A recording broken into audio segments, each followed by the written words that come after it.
সেই মনোনয়নে আমাদের শফিকুল ইসলাম মাসুদ সাহেবও তিনি প্রার্থী ছিলেন।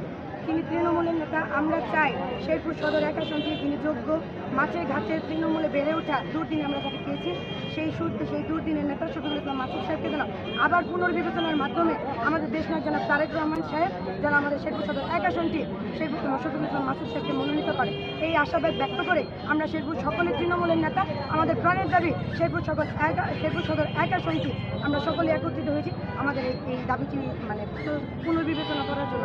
আমরা চাই এই বাংলাদেশ জাতীয়তাবাদী দল একটি বড় দল, এখানে প্রতিযোগিতা থাকবে। তো আমাদের দাবি যিনি যোগ্য, যিনি মাঠের নেতা, যিনি তৃণমূলের নেতা, তাকে যেন সর্বোচ্চ ধানের শীষের প্রতীক দিয়ে মনোনীত করে। সকলকে ধন্যবাদ।